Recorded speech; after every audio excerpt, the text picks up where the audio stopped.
चुनाव सिर्फ आप और भारतीय जनता पार्टी नहीं जीती, आपके टूल किट में मीडिया थी, आपके टूल किट में इलेक्शन कमीशन था, आपके टूल किट में ईडी था, आपके टूल किट में आईटी था, आपके टूल किट में इलेक्ट्रल बॉन्ड्स थे, आपके पास क्या क्या नहीं था। फिर भी आप अगर 240 पे आ गए तो आप समझिए जनता की ये बड़ी आपके मुंह पे थप्पड़ है। आप चित्रा जी, ऐसा है महाराष्ट्र के ऊपर ज्ञान ना तो मैं आपसे सुनूंगी ना ज्ञान मैं सुधांशु जी से सुनूंगी। हमने ये भी देखा है किस तरीके से टेलीविजन चैनल्स ने जस्टिफाई किया कि कैसे इलेक्शन कमीशन पार्टी सिंबल और पार्टी नाम उन दूसरे को दे देती है। चोर जो चोरी करता है, चोरी का सामान भी ले जाता है, उसको समर्थन देने का काम जो मीडिया ने भली भांति निभाया है 2024 के चुनाव में हम सब उससे परिचित हैं। सब कुछ सहेंगे पर गद्दारी नहीं सहेंगे। और जो नरेंद्र मोदी जो ब्रांड है ना, नरेंद्र मोदी जी जो ब्रांड आप लोग कहते हैं, वो ब्रांड को भी चकनाचूर महाराष्ट्र ने ही किया है। सुधांशु जी को मैं कई बार एक शेर सुना चुका हूं कि वो हमें राजा कहें और हम उन्हें रानी कहें, शेख जी को खामखा क्या है परेशानी कहें। आसाम का कंपैरिजन आप उत्तर प्रदेश से करें, वाह लॉजिक बहुत सही निकाला आपने, सच में आप बहुत ज्ञान है।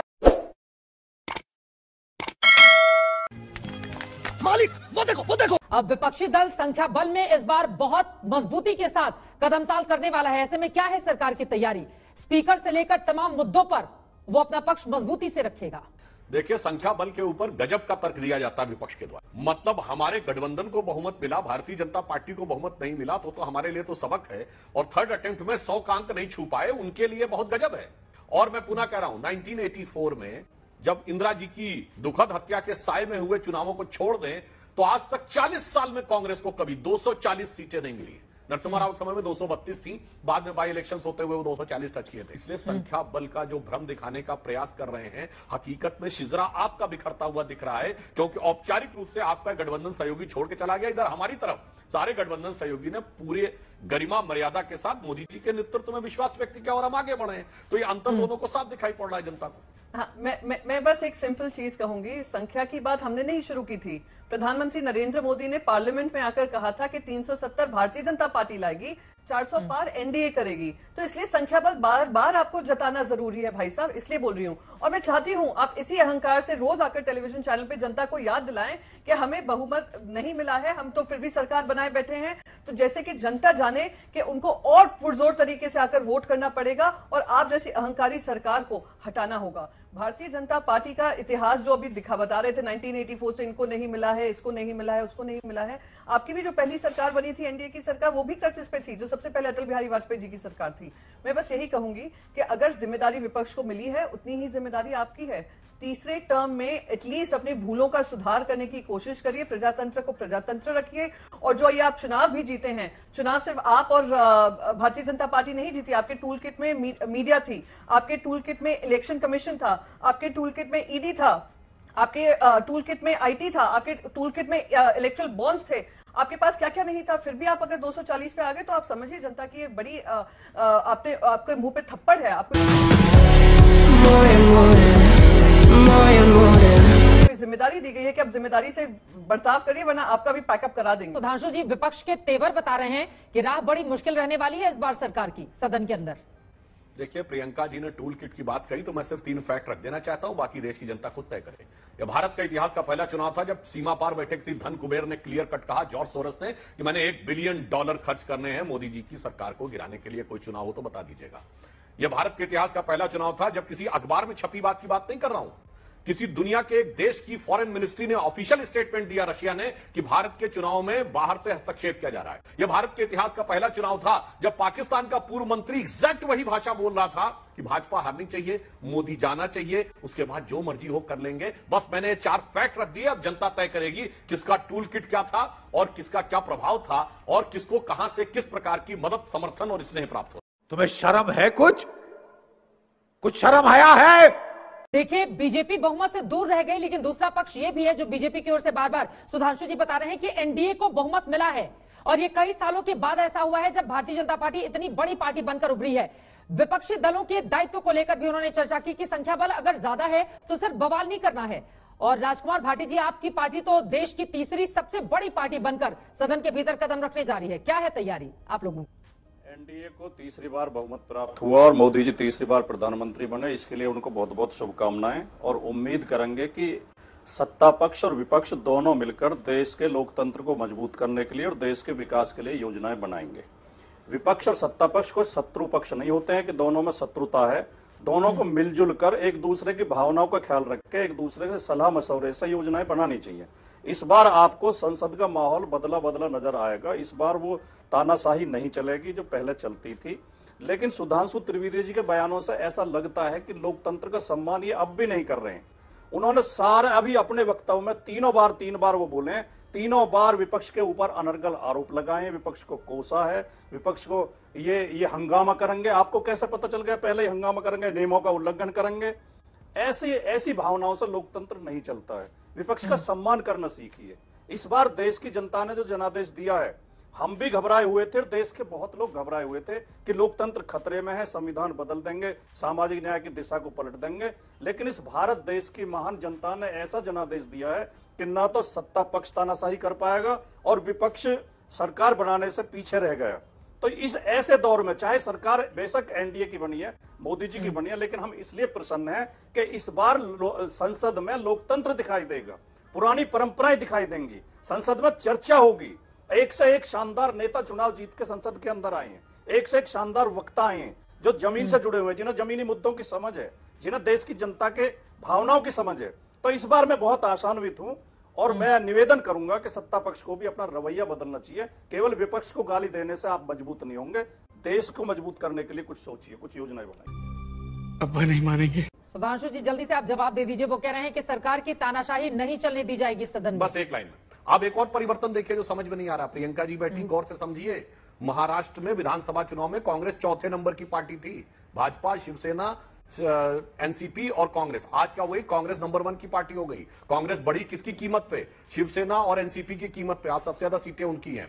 बाइपोलर पॉलिटिक्स होती जा रही महाराष्ट्र, और यही खतरा अब उत्तर प्रदेश में होगा, क्योंकि इनके वोट वोट बैंक वर्ड नहीं कह रहा हूं, जो कोर वोटर है, हमारा और जदयू का कोर वोटर एक दूसरे का पूरक है। इसलिए हम 29 साल में 26 साल साथ रहे। इनका कोर वोटर एक दूसरे का प्रतिस्पर्धी है।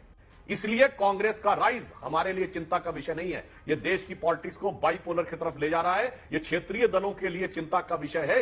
इनको समझना चाहिए है कि आगे का भविष्य हमारे लिए चिंता का सबब नहीं है, इन इंडी गठबंधन के दलों के लिए चिंता का सबब है, क्योंकि कांग्रेस का वो पुराना दौर उनको दोबारा लगने लगा है। ऐसा नहीं आने वाला, पर उनको लगने लगा, और उनकी जो पहली दृष्टि होगी वो उसी वोट बैंक पे होगी जो इन्होंने कांग्रेस से छीना था। प्रियंका जी जवाब देना चाह रही है। प्रियंका जी, ये बात तो सच है ना? हाँ बेटा, लगता है तुम गू खा के ही मानोगे। देखिए, महाराष्ट्र में 2019 की स्थिति शिवसेना उद्धव गुट के लिए क्या थी? नहीं, मुझे मोदी आप की स्थिति क्या है? चित्रा जी ऐसा है, महाराष्ट्र के ऊपर ज्ञान ना तो मैं आपसे सुनूंगी, ना ज्ञान मैं सुधांशु जी से सुनूंगी। चित्रा जी ऐसा है, महाराष्ट्र के ऊपर ज्ञान ना तो मैं आपसे सुनूंगी, ना ज्ञान मैं सुधांशु जी से सुनूंगी। मैं जरा आपको थोड़ा इनको बता दूं, ये एक बात कर रहे हैं महाराष्ट्र को लेकर। भाई साहब जब हमारे साथ थे 21 सीट जीती थी आपने 25 सीट लड़कर, आज आप 9 पे आ गए हैं, 28 सीट लड़ी हैं और 9 पे आ गए हैं। ये उन्हीं चीजों का परिणाम है जहां पर आपने अपनी पार्टी, जिसने आपके साथ 25 साल खड़े रहे, आपके सुख में दुख में, जब आप 2 सीट पे थे आप 303 सीट पर आए, हम लोग आपके साथ दिया था। पर आपने जिस तरीके का काम किया है, पार्टी को तोड़ने का, पार्टी पक्ष को तोड़ करने का, हमारा अस्तित्व खत्म करने की कोशिश करने का, हमारी पार्टी का सिंबल और नाम लेने का, और तब आकर आप हमें यहाँ पे ज्ञान देंगे तो आपका ज्ञान तो सुनने से रही। ये सबको मात देकर, नरेंद्र मोदी जी के झूठे वादे दिखाकर, झूठे इरादे जनता के सामने महाराष्ट्र में लाकर, आज महाराष्ट्र की जनता ने हमें आशीर्वाद दिया है, वो प्रेम दिया है। आज भी हम सेकंड लार्जेस्ट पार्टी हैं लोकसभा चुनाव में, तो आपसे तो ज्ञान हम कतई नहीं लेंगे। मैंने तो अनेक राज्यों का अगर ये उदाहरण दिया, महाराष्ट्र तो के मैंने ऊपर सिर्फ ये बोलेंगे बोला तो सेकंड लार्जेस्ट तो आप बोलूंगी अब नहीं, तो क्योंकि मैं प्रियंका महाराष्ट्र जी, की हूँ। आपसे तो महाराष्ट्र की ही बात होगी ना। उद्धव ठाकरे इतनी तलखी ठीक नहीं है, ठीक है, आपकी बात महत्वपूर्ण है प्रियंका जी, लेकिन अगर एंकर भी आपसे सवाल पूछेगा तो उद्धव ठाकरे का तो पूरा का पूरा वर्चस्व महाराष्ट्र को लेकर। अब आपसे मैं यूपी का सवाल तो पूछूंगी नहीं, आप बेवजह नाराज हो गए मेरे ऊपर। नहीं, एक मिनट, आपने नहीं, मैं आपसे नाराज नहीं हो रही। मैंने क्योंकि हमने आपसे पहले चुनाव के समय पे आप सबकी कवरेज देखी है, देखा है कि उनका अस्तित्व रहेगा या नहीं रहेगा, उस पर कितनी चर्चाएं हुई हैं। हमने ये भी देखा है किस तरीके से टेलीविजन चैनल्स ने जस्टिफाई किया कि कैसे इलेक्शन कमीशन पार्टी सिंबल और पार्टी नाम उन दूसरे को दे देती है। चोर जो चोरी करता है, चोरी का सामान भी ले जाता है, उसको समर्थन देने का काम जो मीडिया ने भलीभांति निभाया है 2024 के चुनाव में हम सब उससे परिचित हैं। इसलिए मैंने कहा कि महाराष्ट्र को लेकर सवाल आप अगर मुझसे पूछ रही हैं तो ये सवाल लाजमी पड़ता ही नहीं है, और इसका सवाल मैं जवाब तो जरूर दूंगी पर ज्ञान मैं इनसे नहीं सुनूंगी, ये मैंने कहा था। हाँ भाई, कैसी लगी? आगे स्वाद। आप गौर से समझिए, और आप नहीं समझना चाहते हैं तो कोई बात नहीं, मुगालते में रहिए। और जहां तक है चोरी करने की बात, तो श्रद्धेय बाला साहब ठाकरे जी की विरासत के साथ जो आप लोगों ने किया है, आज आप जिन लोगों के साथ जाके खड़े हुए हैं, अरे मुंबई के जिन इलाकों में बाला साहब ठाकरे जी के नाम से दहशत फैल जाया करती थी, उन इलाकों में जाके वोट मांगे गए हैं। और वोटिंग का पैटर्न देख लीजिए तो समझ में आ जाएगा कि कौन आदरणीय बाला साहब ठाकरे जी की असली विरासत के साथ खड़ा है और कौन अब उधार की विरासत के साथ जाके चला गया है, जिसने अपनी विरासत आउटसोर्स कर दी है उस पार्टी को जिसके विरुद्ध लड़ने का संकल्प लेकर वो खड़ा। अच्छा है, मैं बोलिए प्रियंका जी। हाँ, मैं तो उम्मीद करती हूँ सुधांशु जी, आप ये वक्तव्य रोज आकर टेलीविजन चैनल पे महाराष्ट्र को लेकर करेंगे, क्योंकि महाराष्ट्र की जनता आप लोगों को देख रही है, आपका अहंकार समझ रही है। वो कह रही है महायुति को तो देख नहीं रहे हैं, महाझूठी अलायंस में जो आए दिन जूते चप्पल चल रहे हैं उसके बारे में तो बात नहीं कर रहे हैं। आप ज्ञान कांग्रेस और शिवसेना के अलायंस की बात कर रहे हैं। आप कह रहे हैं बाला साहेब ठाकरे जी के अस्तित्व की बात करते हैं। बाला साहेब ठाकरे जी का आशीर्वाद है कि आपने हमसे सब कुछ छीनने का काम किया, फिर भी जनता ने बाला साहेब ठाकरे जी के सुपुत्र को ये विश्वास जताया कि हम जनता तुम्हारे साथ है। तो किसके साथ आशीर्वाद है, किसके साथ नहीं है, आप ये तय करने वाले नहीं है, महाराष्ट्र की जनता तय करने वाली है। सब कुछ सहेंगे पर गद्दारी नहीं सहेंगे। और जो नरेंद्र मोदी जो ब्रांड है ना, नरेंद्र मोदी जी जो ब्रांड आप लोग कहते हैं, वो ब्रांड को भी चकनाचूर महाराष्ट्र ने ही किया है। तो थोड़ा अभी संभल जाएं, इस अहंकारी सोच से थोड़ा निकले, तभी महाराष्ट्र से आप जुड़ पाएंगे, वरना महाराष्ट्र आपको अलविदा कहने को तैयार है। अभी कुछ ही, ये तो मैं बार बार कह रही हूँ, ये तो अभी ट्रेलर हुआ है, पिक्चर अभी बम्पर पिक्चर जो बम्पर बॉक्स ऑफिस हिट होगी महाविकास आघाड़ी की, वो अभी बाकी है। तो हमारी सीट की टेंशन आप मत लें, आप अपनी लड़ाई लड़ें, अस्तित्व की लड़ाई लड़ें। ठीक है, लेकिन ये बात तो सच है कि अगर महाराष्ट्र में सबसे ज्यादा फायदा किसी पार्टी को हुआ है तो वो कांग्रेस पार्टी है। लेकिन राजकुमार भाटी जी, अब उसी कांग्रेस को लेकर एक नई युति के साथ आप लोग समाजवादी पार्टी आगे बढ़ रही है। सपा को 37 सीटें आई और 6 सीटें कांग्रेस पार्टी को आई। लेकिन अभी 10 सीटों पर जहां पर उपचुनाव होना है, कांग्रेस पार्टी चाहती है कि उनमें भी 3-4 सीटें उसको दी जाएं। और आप लोगों की मंशा यह है कि महाराष्ट्र हो, हरियाणा हो या दूसरे अन्य राज्यों हो जहां पर कांग्रेस पार्टी मजबूती से खड़ी है, वहां पर क्या समाजवादी पार्टी भी विधानसभा के लिए टिकट चाहेगी? कोई सेंस है इस बात की? 4 जून को चुनाव परिणाम आने के बाद से जितनी डिबेट में मैं सुधांशु जी के साथ रहा हूं, सुधांशु जी चाहे विषय हो या प्रसंग हो या नहीं हो, इस बात पर जरूर बात लेके आते हैं कि महाराष्ट्र और उत्तर प्रदेश की तो खास तौर से उनके अंदर कोई गांठ है, कोई फोबिया है, पता नहीं, बेहद डरे हुए हैं महाराष्ट्र उत्तर प्रदेश को लेकर कि यहाँ कांग्रेस का विवाद होगा समाजवादी पार्टी के साथ, उधर शिवसेना के साथ, घुमा फिरा के इस विषय पर लेके आते हैं। मैं केवल इतना आश्वस्त करना चाहता हूं सुधांशु जी, आप चिंता मत करिए, हम सुलझा लेंगे, जो भी हमारे अंदरूनी मतभेद हैं उन्हें सुलझा लेंगे, जो भी बंटवारा होना सीटों को हो जाएगा। लेकिन सिद्धांत की बातें उन्हें करनी चाहिए जो खुद सिद्धांत पर चलते हो।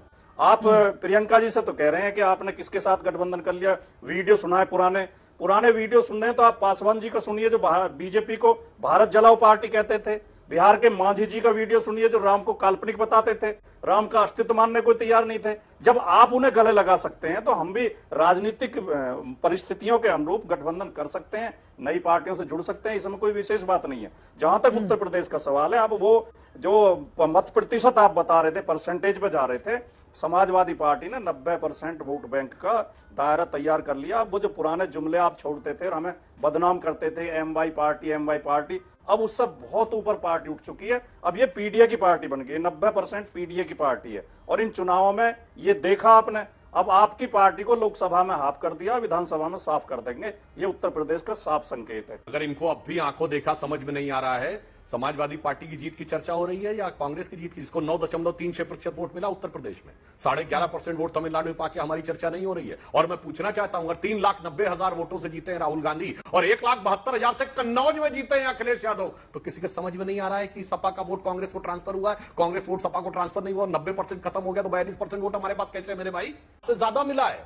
1.5 लाख आपको 33-34% वोट मिला और कुल मिला के 10 कांग्रेस का जोड़ है। सुधांशु जी को मैं कई बार एक शेर सुना चुका हूं कि वो हमें राजा कहें और हम उन्हें रानी कहें, शेख जी को खामखा क्या है परेशानी कहें। वो हमारा मसला हम सुलझ लेंगे, आप चिंता मत करिए, जो होगा शांतिपूर्वक। और परसेंटेज की जहां तक आप बात कर रहे हैं, आप अपना 42 तो बता रहे हैं, हमारा 43 नहीं देख रहे। इंडिया गठबंधन को 43% वोट मिला उत्तर प्रदेश में, अपना 42 बार बार बता रहे हैं, हमारा भी 43 बताओ। सुधांशु जी, मुझे बस एक चीज पूछनी थी। आपने बताया कितने मार्जिन से अखिलेश जी जीते, कितने मार्जिन से राहुल गांधी जीते। मुझे ये बताइए, अजय राय जी को इतने वोट्स मिले और सिर्फ 1.5 लाख के मार्जिन से प्रधानमंत्री मोदी जी जीते, उसका क्या जवाब है? उसके बारे में तो चर्चा कर लीजिए। इतना ध्यान से देख रहे हैं अखिलेश जी का मार्जिन, राहुल जी का मार्जिन, मोदी जी का मार्जिन क्यों कम हो गया? इसके बारे में भी थोड़ा ज्ञान हम सबको बांटिए अपनी पार्टी के बारे में। आप वो बात क्यों पूछते हैं, अरे जो बताने के काबिल नहीं। बताइए पूरे देश में सबसे बड़े मार्जिन से कौन जीता है? पहले मेरे प्रश्न का उत्तर दोनों में से कोई बता दे, फिर मैं बताता हूं। सबसे बड़े मार्जिन से कौन जीता पूरे देश में? कौन सी कॉन्स्टिट्यूएंसी में? बताइए। मैं बताती हूँ, खरीद लिया। मैं बताती हूँ, अमित शाह जी ने जीता होगा, अमित शाह जी ने जीता होगा। और होम मिनिस्टर ने इंटेलिजेंस इनपुट नहीं दिया मोदी को कि अगर मोदी जी, अगर आपको कोई प्रियंका गांधी जी खड़ी हो जाती है आपके खिलाफ तो आप हार सकते थे। सुनिए, अमित शाह जी से ज्यादा मार्जिन से, सुनिए, हमारे यहाँ सबसे ज्यादा मार्जिन से शिवराज सिंह चौहान जी जीते, मगर पूरे देश में सबसे ज्यादा मार्जिन से धुबरी की सीट से कांग्रेस के रकीबुल हसन जीते हैं 10.25 लाख वोट के मार्जिन से। और ये वही इलाका है धुबरी बरबेटा करीमगंज जहां सबसे ज्यादा बांग्लादेशी घुसपैठी है। 1.5 लाख नरेंद्र मोदी देखा क्या जो मैंने फैक्ट बताया, बिल्कुल। अब तो सच बोल दे के नरेंद्र मोदी जी, और आप उनके साथ खड़े हो गए। कहां वो बाला साहब ठाकरे जी की पार्टी थी अच्छा, जो कहते थे मैं देखता हूं कौन बांग्लादेशी घुसपैठिया यहाँ रहता है। आज उनके वोटों के दम पे जीतने के बाद कह रहे हैं हमको ज्ञान न दो। कोई ज्ञान नहीं दे सकता। जागरूक व्यक्ति की आंखें कोई नहीं खुला सकता। इतना गजब का रहा कि असम का कंपैरिजन आप उत्तर प्रदेश में कर रहे हैं। असम का कंपैरिजन आप उत्तर प्रदेश से कर रहे हैं। वाह, लॉजिक बहुत सही निकाला आपने। सच में आप बहुत ज्ञान है।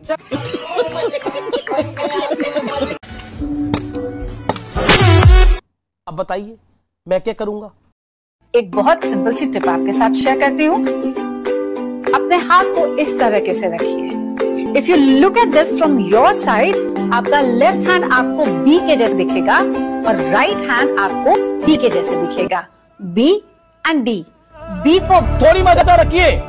वे मैथों तेरा मन पर